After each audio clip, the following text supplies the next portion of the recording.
Hi hello ನಮಸ್ಕಾರ ಸ್ನೇಹಿತರು. ಏನಪ್ಪ ಇದು ವೈಷ್ಣವ್ ಬದುಕು ಏನಾಗ್ತದೆ? ವೈಷ್ಣವ್ ತನ್ನ ಪ್ರಾಣದ ಜೊತೆ ಜೀವದ ಜೊತೆ ಒಂದು ಫೈಟ್ ಮಾಡ್ತಿದ್ದಾನೆ. ಹಾಗಾದ್ರೆ ಸಾವು ಬದುಕಿನ ನಡುವೆ ಹೋರಾಡ್ತಿರೋ ವೈಷ್ಣವ್ನ ಕಾಪಾಡೋದು ಯಾರು, ಲಕ್ಷ್ಮಿ ಮಾಡೋದೇನು, ಎಲ್ಲವನ್ನ ಕೂಡ ತಿಳ್ಕೊಬೇಕು ಅಂದರೆ ಈಗಲೇ ನಮ್ಮ ಈ ಚಾನಲ್ನ ಸಬ್ಸ್ಕ್ರೈಬ್ ಮಾಡಿ, ಹಾಗೆ ಒಂದು ವಿಡಿಯೋವನ್ನು ಪೂರ್ತಿಯಾಗಿ ನೋಡಿ.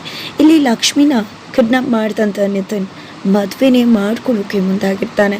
ಈ ಕಡೆ ಲಕ್ಷ್ಮಿ ಪ್ರಜ್ಞಾಹೀನ ಸ್ಥಿತಿಲಿರ್ತಾಳೆ. ಅವಳಿಗೆ ಯಾವುದೇ ಒಂದು ಟ್ಯಾಬ್ಲೆಟ್ ಜ್ಯೂಸಲ್ಲಿ ಮಿಕ್ಸ್ ಮಾಡಿಯೋ ಅಥವಾ ಮೂಸನೋ ಈ ಕಡೆ ಲಕ್ಷ್ಮಿನ ಪ್ರಜ್ಞೆ ತಪ್ಪಿಸಿರ್ತಾರೆ.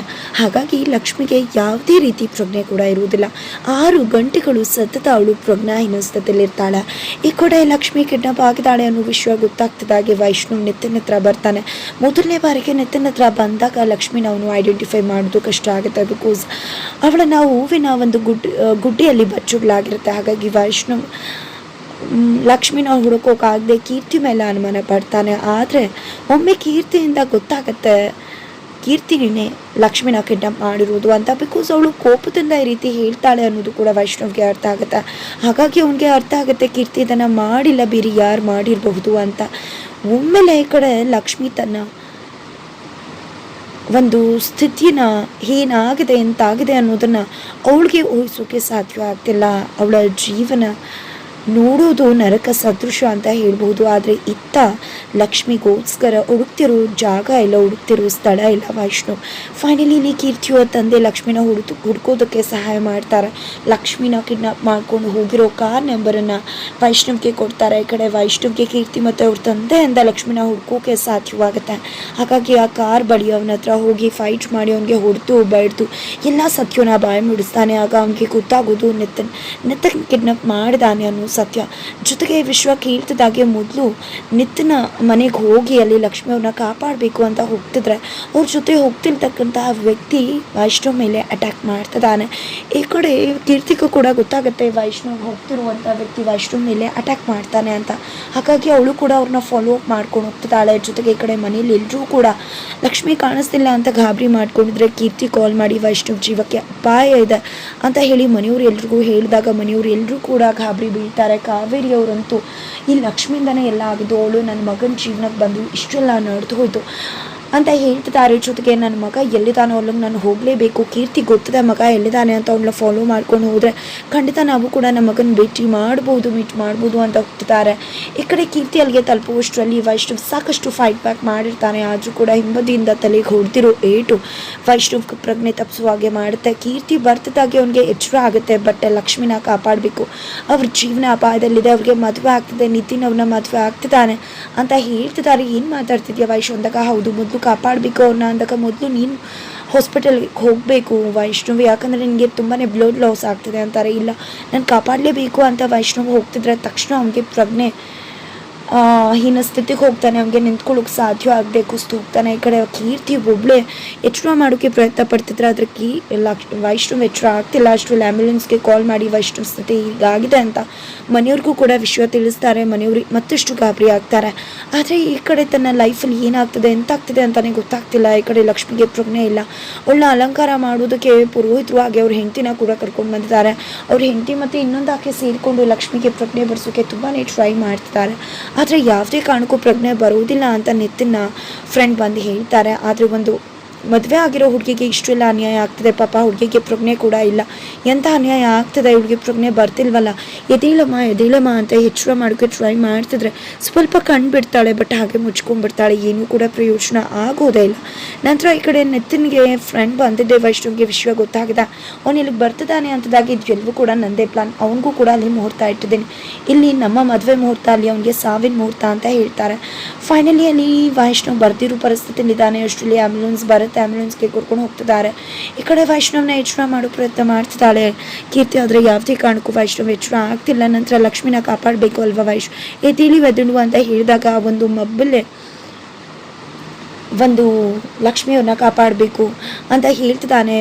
ಎಚ್ಚರ ಆಗು ಅಂತ ಹೇಳ್ತಿದ್ದಾರೆ. ಮೊದಲು ಗಾಡಿನ ತಿರುಗಿಸಿ ಉತ್ತರಳ್ಳಿ ಕಡೆ ಹೋಗಿ ಅಲ್ಲಿ ಒಂದು ನಿತಿನ್ ಫಾರ್ಮ್ ಹೌಸ್ ಇದೆ, ಅಲ್ಲಿ ಲಕ್ಷ್ಮಿಯವರ ಬದುಕು ಅಲ್ಲೋಲ ಆಗ್ತದೆ. ಅಲ್ಲಿ ಲಕ್ಷ್ಮಿಯವರ ಮದುವೆ ನಡೀತದೆ.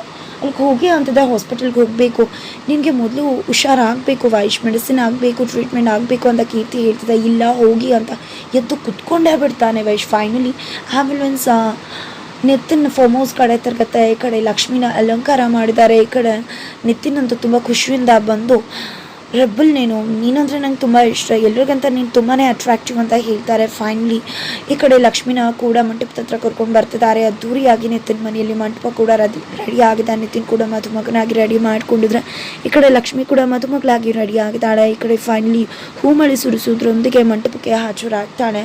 ಲಕ್ಷ್ಮಿ ಆದರೆ ಅವಳಿಗೆ ಪ್ರಜ್ಞೆ ಇಲ್ಲ. ಈ ಕಡೆ ಒಂದು ತಾಳಿ ಇದ್ದಾಗ ಇನ್ನೊಂದು ತಾಳಿ ಕಟ್ಟಬಾರ್ದು ಅಂದಾಗ ಅದೇ ತಾಳಿನ ಕೀಳೋಕೆ ಹೋಗ್ತಾನೆ ವೈಶ್. ಆದರೆ ಅಷ್ಟರಲ್ಲಿ ಲಕ್ಷ್ಮಿ ಅಂತ ಒಂದು ವಿಪ್ರಜ್ಞೆ ಸ್ಥಿತಿಲೂ ಕೂಡ ತಾಳಿ ಕಸಿಯೋದಕ್ಕೆ ಬಿಡುವುದಿಲ್ಲ. ಅಷ್ಟರಲ್ಲಿ ಪುರೋಹಿತರ ಹೆಂಡತಿ ಬಂದಿದ್ದ ಲಕ್ಷ್ಮಿ ಮೇಲೆ ಒಂದು ತಮಗೆ ನೀರನ್ನೇ ಎಷ್ಟಿದ್ದಾಗೆ ಅವಳಿಗೆ ಎಚ್ಚರ ಆಗ್ಬಿಡುತ್ತೆ. ತಕ್ಷಣ ತನ್ನ ತಾಳಿನ ಕಾಪಾಡ್ಕೋತಾಳೆ.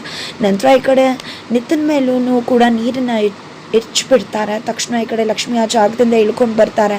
ಆದರೆ ನಿತಿನ್ ಮಾತ್ರ ಬಂದಿದ್ದೆ ಮತ್ತೆ ತಾಳಿ ಕೀಳೋ ಪ್ರಯತ್ನ ಮಾಡ್ತಿದ್ರೆ, ಅಷ್ಟರಲ್ಲಿ ವೈಶ್ ಬಂದು ಇಟ್ಕೋತಾನೆ. ಹೋಗಿ ಬಂದ್ಬಿಟ್ಯಾ ನೀನು ಅಂತಂದರೆ, ಮೊದಲು ತಾಳಿ ಇನ್ನು ಕೈ ತೆಗಿ, ಯಾವುದೇ ಕಾರಣಕ್ಕೂ ನೀನು ಸುಮ್ಮನೆ ಬಿಡೋದಿಲ್ಲ, ಸುಮ್ಮನೆ ಬಿಟ್ಬಿಡು ನಿತಿನ್ ಮಹಾಲಕ್ಷ್ಮಿ ಅವನ ಅಂತ ಹೇಳ್ತಿದ್ರೆ, ಹೌದಾ ನೀನು ಬದುಕಿದ್ದು ಮದುವೆ ಆಗೋದು ನನಗೂ ಕಷ್ಟ ಆಗ್ತಿದ್ದು, ನೀನು ಸತ್ತ ನಂತರನೇ ಮದುವೆ ಆಗ್ತೀನಿ ಅಂತ ಹೇಳಿ ಒಂದು ಒದ್ದುತ್ತಿದ್ದಾಗೆ ವೈಷ್ಣವ್ ಕೆಳಗಡೆ ಕುಸ್ತು ಹೋಗ್ತಾನೆ. ಈ ಕಡೆ ಲಕ್ಷ್ಮಿ ತಾಳಿ ಕೀಳೋಕೆ ಹೋಗ್ತಿದ್ದಾನೆ. ಅಷ್ಟರಲ್ಲಿ ಕೀರ್ತಿ ಬಂದಿದೆ, ಇಟ್ಕೆಯಲ್ಲಿ ರಪ್ಪಂತ ಹೊಡಿತಾಳೆ. ನಂತರ ಲಕ್ಷ್ಮಿ ಕೂಡ ಹೊಡಿತಾಳೆ. ಈ ಕಡೆ ನಿತಿನ್ ರಪ್ಪಂತ ಬೀಳ್ತಿದ್ದಾನೆ. ಆದರೂ ಕೂಡ ಇಬ್ಬರನ್ನ ಎದುರಿಸಿ ಮದುವೆ ಆಗೋಕೆ ಮುಂದಾಗ್ತಿದ್ರೆ, ಅಷ್ಟರಲ್ಲಿ ಈ ಕಡೆ ಪೊಲೀಸವ್ರು ಬರ್ತಾರೆ. ಪೊಲೀಸವ್ರು ಬಂದು ಅರೆಸ್ಟ್ ಮಾಡ್ಕೊಂಡು ಕರ್ಕೊಂಡು ಹೋಗ್ತಿದ್ದಾರೆ. ಯಾವುದೇ ಕಾರಣಕ್ಕೂ ನಿಮ್ಮನ್ನಂತೂ ಸುಮ್ಮನೆ ಬಿಡುವುದಿಲ್ಲ, ನಿಮ್ಮ ಮೂವರನ್ನ ಅಂತ ಹೇಳಿ ನಿತಿನ್ ಹೊರಡ್ತಿದ್ದಾನೆ.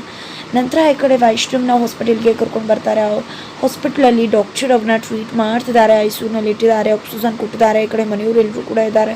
ಲಕ್ಷ್ಮಿ ಸಮೇತ ಎಲ್ಲರೂ ಕೂಡ ಕಣ್ಣೀರು ಹಾಕ್ತಿದ್ದಾರೆ ತಮ್ಮ ಮಗನ ಪರಿಸ್ಥಿತಿ ನೋಡಿ. ಅಲ್ಲಿ ವೈಷ್ಣವ್ ಅಣ್ಣಂಗೆ ಈ ರೀತಿ ಆಗಿದೆ ಅಂತ ಹೇಳಿ ಅಂಕಿತ ಹೇಳಿದಾಗ ಅಲ್ಲಿ ಮನೆಯಲ್ಲೂ ಕೂಡ ಗಾಬರಿ ಆಗಿದ್ದಾರೆ. ಆದರೆ ಇದಕ್ಕೆಲ್ಲ ಕಾರಣ ಲಕ್ಷ್ಮಿನೇ. ಆ ಲಕ್ಷ್ಮಿ ಬಂದಿದ್ರಿಂದಾನೇ ಇಷ್ಟೆಲ್ಲ ನಡೀತಿರೋದು ಅಂತ ವಿಧಿ ಹೇಳಿದೆ ಕೋಪ ಮಾಡ್ಕೋತಾಳೆ. ಜೊತೆಗೆ ಅವಳು ಬಟ್ಟೆ ಸೀರೆ ಅವಳ ಫೋಟೋ ಎಲ್ಲವನ್ನ ಬೀದಿಗೆ ತಂದು ಸುಟ್ಟು ಹಾಕ್ತಿದ್ದಾಳೆ. ನಂತರ ಇದನ್ನು ನೋಡಿದ್ದೆ, ಅಜ್ಜಿ ಬಂದು ಕಪ್ಪಾಳಿಗೆ ಬಾರಿಸ್ತಾರೆ. ನನಗೆ ಯಾಕೆ ಬಾರಿಸ್ತಿದ್ರ, ನಾನು ಏನು ಮಾಡಿದ್ದೀನೋ ಅದೆಲ್ಲ ಸರಿಯೇ ಮಾಡಿದ್ದೀನಿ ಅಂತ ಹೇಳ್ತಿದ್ರೆ, ಆ ಕಡೆ ಡಾಕ್ಟರ್ ವೈಷ್ಣವ್ರಿಗೆ ಯಾವುದೇ ರೀತಿ ಬ್ಲಡ್ ಲಾಸ್ ಏನೂ ಕೂಡ ಆಗಿಲ್ಲ. ಇಷ್ಟೊತ್ತಿಗೆ ಎಚ್ಚರ ಆಗಬೇಕಿತ್ತು, ಆದರೆ ಅವ್ರು ಯಾಕೆ ಎಚ್ಚರ ಆಗ್ತಿಲ್ಲ ಖಂಡಿತ ನಮಗೆ ಅರ್ಥ ಆಗ್ತಿಲ್ಲ, ಏನಾಗಿದೆ ಅಂತ ಎಲ್ಲ ರೀತಿ ಟೆಸ್ಟ್ ಮಾಡ್ತಾ ಇದ್ದೀವಿ ಅಂತ ಹೇಳ್ತಿದ್ದಾರೆ. ಈ ಕಡೆ ನನ್ನ ಮಗ ಬದುಕಬೇಕು, ನನ್ನ ಮಗ ಬದುಕಲಿಲ್ಲ ಅಂದರೆ ಖಂಡಿತ ನಾನು ಜೀವಂತವಾಗಿರುವುದಿಲ್ಲ ಅಂತ ಕಾವೇರಿಯವರು ಪ್ರಜ್ಞಾಹೀನ ಸ್ಥಿತಿಗೆ ಹೋಗ್ತಾರೆ. ಈ ಕಡೆ ಲಕ್ಷ್ಮಿ ವೈಷ್ಣವ್ ಅವ್ರನ್ನ ದಯವಿಟ್ಟು ದೇವರೇ ಬದುಕಿಸು, ನನಗೋಸ್ಕರ ಅವ್ರು ಎಷ್ಟೆಲ್ಲ ಕಷ್ಟಪಟ್ಟಿದ್ದಾರೆ ಅಂತ ಹೇಳ್ತಿದ್ದಾಳೆ.